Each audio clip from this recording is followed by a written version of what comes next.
Good morning. Today we'll learn regarding mitral regurgitation. So basically you have to understand two terms. What is regurgitation? What is insufficiency?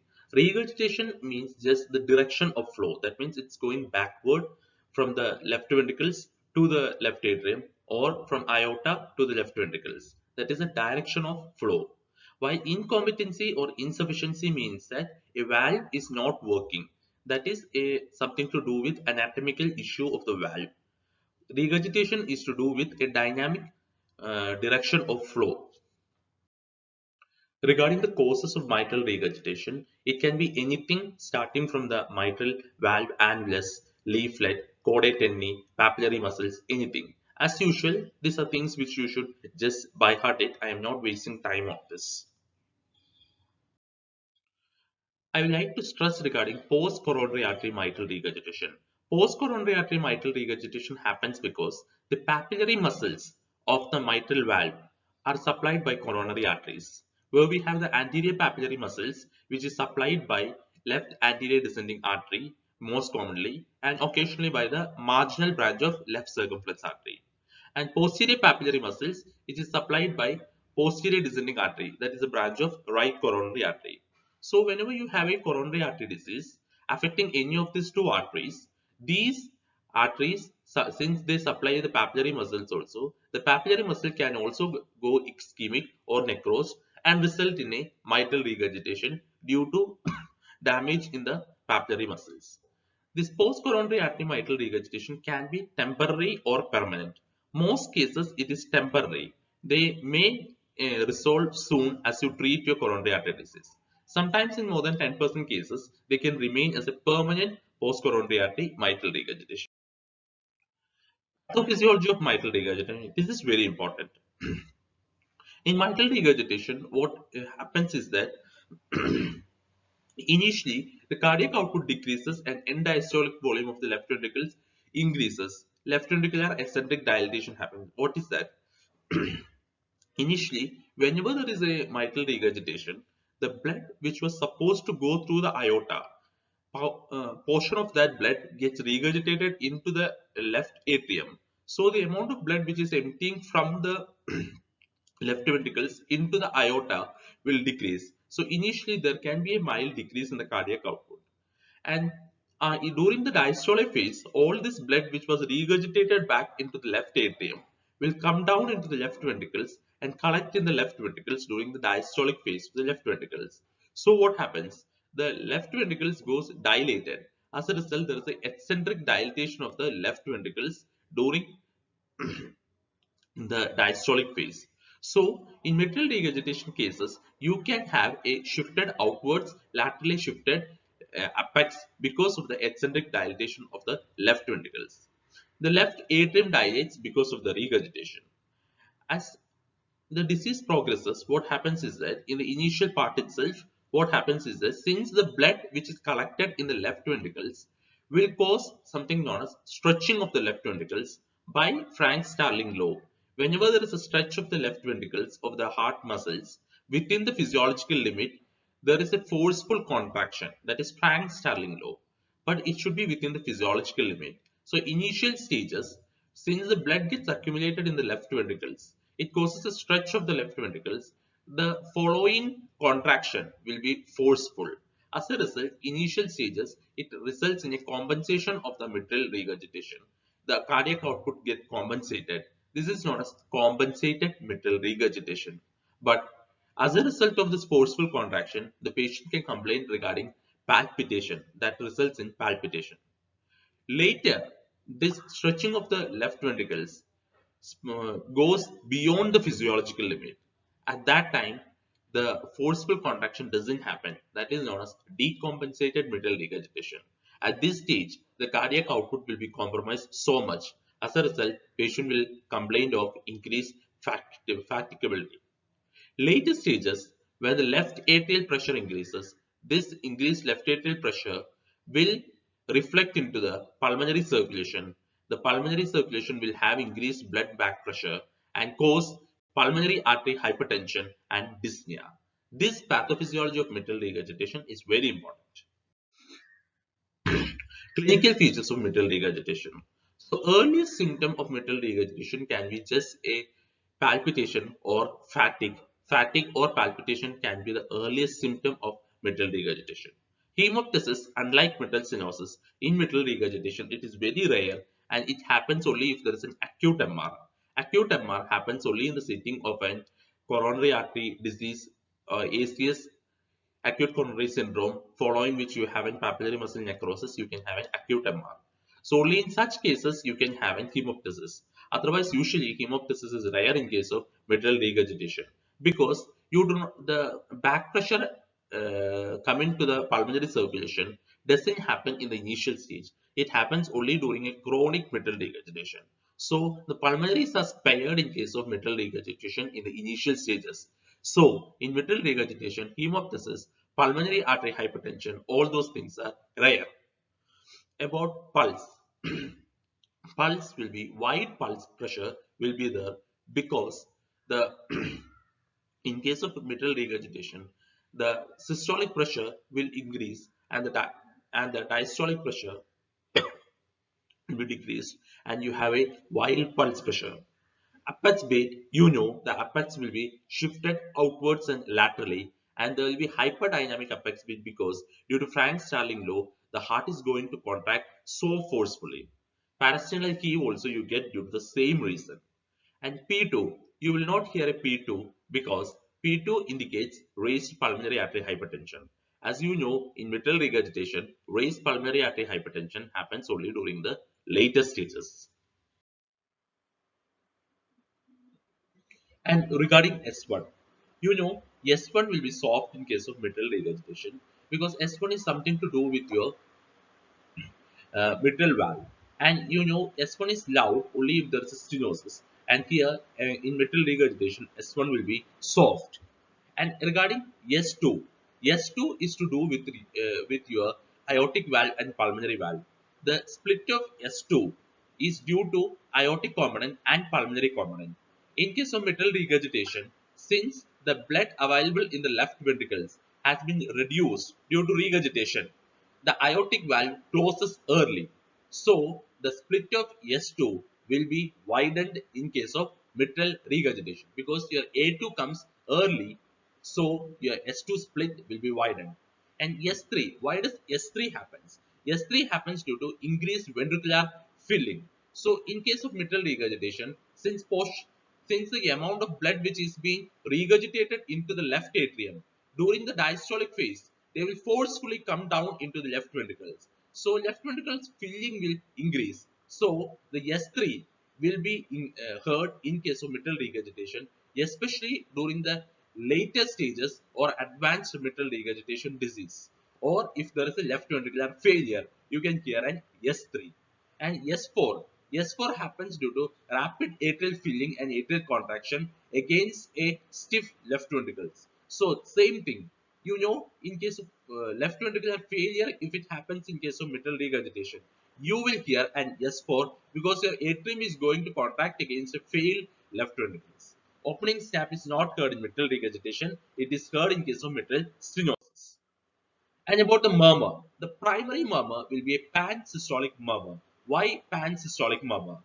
You know, mitral valve, mitral regurgitation.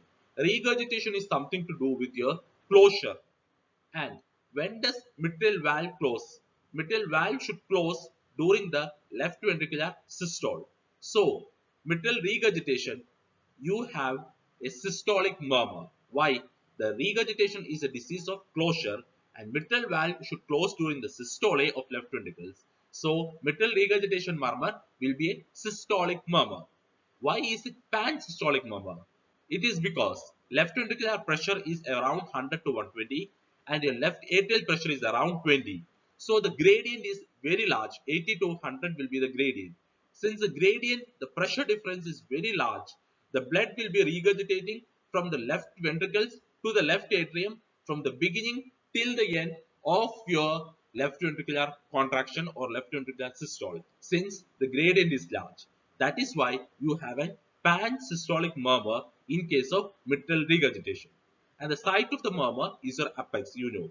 Radiation. Radiation can happen into the axillary region or interscapular region or even the left parasternal region. It radiates to the axillary region or interscapular region whenever the anterior leaflet is involved. It radiates to the left parasternal region whenever the posterior leaflet is involved. Pitch. It is having a high pitched murmur, and it is best heard using the diaphragm of the stethoscope.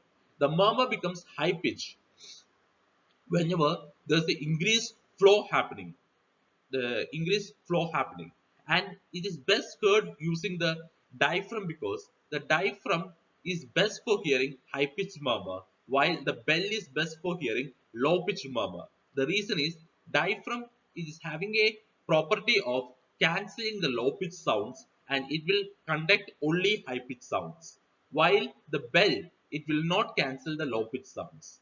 In case of mitral regurgitation, since there is an increased flow and increased pressure difference, you have a high-pitched murmur which is best heard using a diaphragm of the stethoscope. Secondary murmurs. Secondary murmurs is a flow murmur. Secondary murmur is a flow murmur. It is not due to the pathology of the valve. Here, the secondary murmur happens because the blood is regurgitating from the left ventricles to the left atrium during the systole. During the diastole, what happens?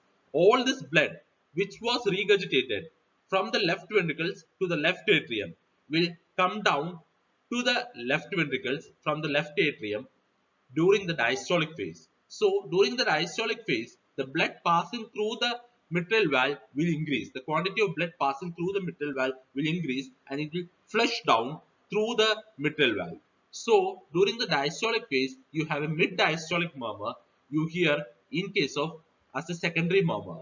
And the secondary murmur happens only in a late stage or if you have an advanced mitral regurgitation disease, because you have that much amount of blood which is regurgitated into the left atrium, and all this blood will come down into the left ventricles from the left atrium during the diastolic phase. So you have a mid-diastolic murmur heard as a secondary murmur. Maneuvers and murmur. What is that? All maneuvers which increases the peripheral resistance. What happens when the peripheral resistance increases? When the peripheral resistance in your systemic circulation increases, what happens is that the blood which is to enter into your aorta from the left ventricles will decrease. So what happens? Whenever the left ventricles is not able to empty the blood into your aorta, all this blood will regurgitate back into your left atrium. So your murmur will increase whenever your peripheral resistance increases in case of mitral regurgitation. The reason is when the peripheral resistance increases, blood cannot enter the aorta. So from the left ventricles, if it cannot go to the aorta, already there is a regurgitation, it will come into your uh, left atrium through the regurgitated mitral valve. So all maneuvers like squatting, hand grip, and then phenylephrine is a vasoconstrictor. All these maneuvers will increase your peripheral resistance, increase your mitral regurgitation murmur, primary murmur will increase. And what happens to the maneuvers or the procedures which decreases your peripheral resistance? What are they? Decreasing your peripheral resistance means Valsalva maneuver or amyl nitrate inhalation. Whenever you give an amyl nitrate inhalation, it will cause dilatation of your blood vessels, especially your arteries. But one property about amyl nitrate is that it causes dilatation of your arteries, but it will not affect your veins. So what happens is that during inhalation of amyl nitrate, the peripheral resistance will decrease, but the venous return will remain unaffected. So, peripheral resistance will decrease, venous return remains unaffected. So, during the left ventricular systole, a lot of blood will empty into the aorta because the peripheral resistance have decreased. So, the aorta pressure is less. So, your left ventricles will empty into your aorta. So, the blood which is regurgitating will decrease. So the murmur will decrease. The mitral regurgitation murmur will decrease. So any procedures which decreases the peripheral resistance will decrease your mitral regurgitation murmur. Regarding atrial fibrillation. Atrial fibrillation is rare or it happens only during the later stages of mitral regurgitation when the left atrial dilatation is so much. Early stages you cannot expect a atrial fibrillation in mitral regurgitation. Then, whenever the murmur is due to a ruptured chordae tendineae, it can have unusual sites of radiation. What I mean is, If the caudate tenny has ruptured and resulted in a murmur or an acute murmur, the radiation will vary and we cannot tell that it is in the axillary region, it is in the posterior region, it is in the parasternal region. We cannot tell that, it may vary.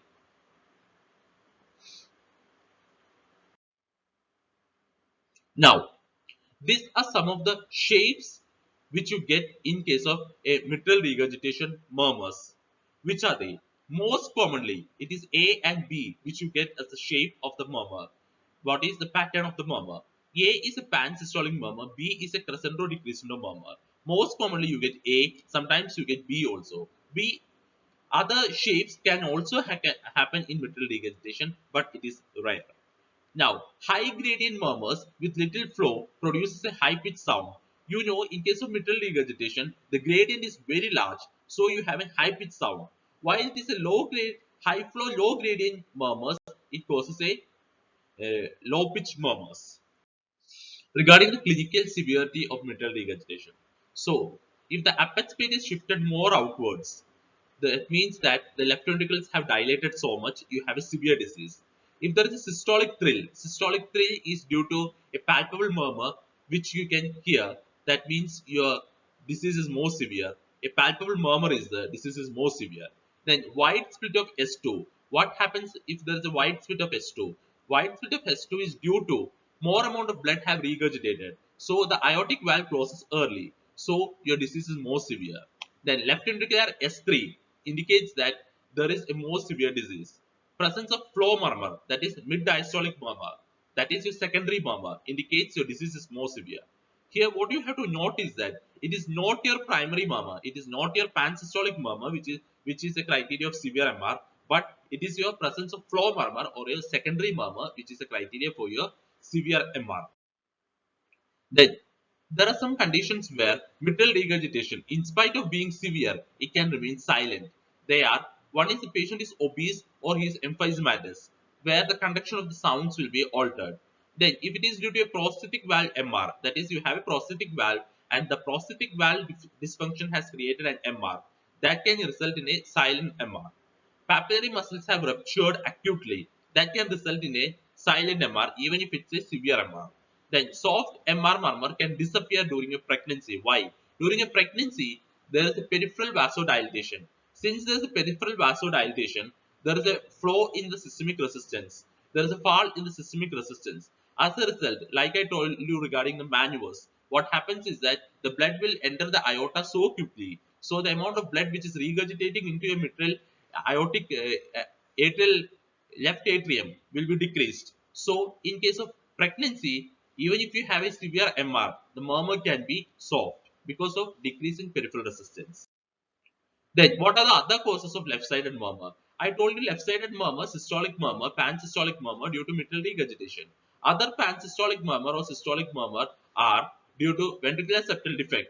You during a systolic phase, the blood will enter into the right ventricles from the left ventricles. That is a systolic murmur only. That is due to VSD. Then, in case of PDA, patent ductus arteriosus, you have a systolic murmur. ECG of MR is very easy. ECG of MR is due to chronic mitral regurgitation. You have your left atrium dilating. So you have your wide P wave. Second thing, you have your left ventricular dilatation. So you have your left ventricular dilatation features will be seen in the ECG. Regarding the ECG of mitral regurgitation, you have two things. One is your left atrium has dilated. Second thing is your left ventricles has dilated. When your left atrium has dilated, you have something known as P mitrale. P mitrale means the width of P wave in your lead 2 will be more than 2.5 mm. In lead V1, you take something known as area. The area of the P wave will be more than 0.004 millimeter square. This area of P wave more than 0.004 millimeter square in your V1 is known as Morris index. This, this is the same ECG showing P mitrale and Morris index. This is lead V1 and first one is lead 2. X-ray. X-ray of mitral regurgitation. In early stages, you might see only a left ventricular dilatation and a left atrial dilatation will be there. In later stages, the features of pulmonary edema or valvular calcification can be seen in case of mitral regurgitation X-ray. Echocardiography, this is very important. As per 2020 ACC guidelines, some of the echocardiography features of mitral regurgitation are: there is dilatation of the left ventricles and left atrium, there is regurgitation of blood into the left atrium during the systole. Severe mitral regurgitation is defined as, that is very important. In case of mitral regurgitation, severe, we call it severe as per the echo, if there is a regurgitation blood greater than 60 ml per systole.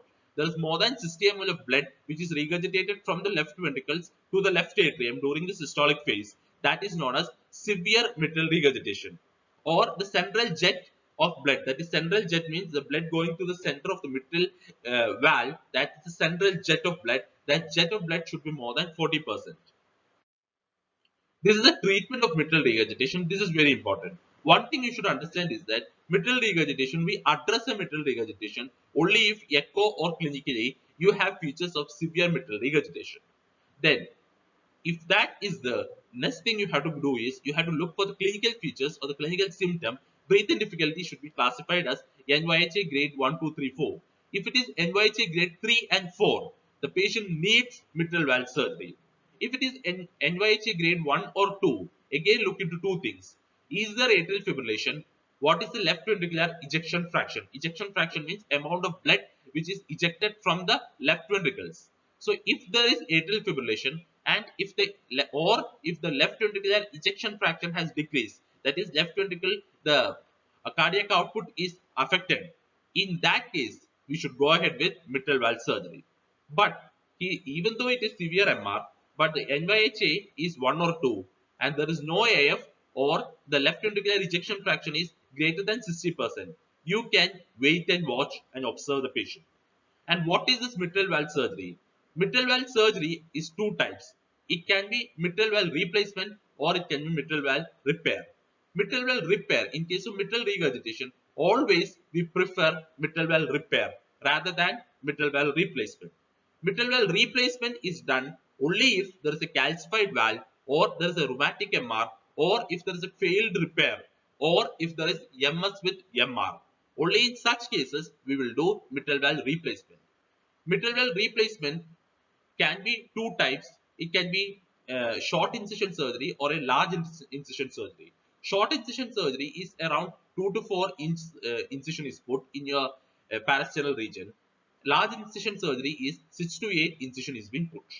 So we always prefer mitral valve repair over mitral valve replacement in case of mitral regurgitation.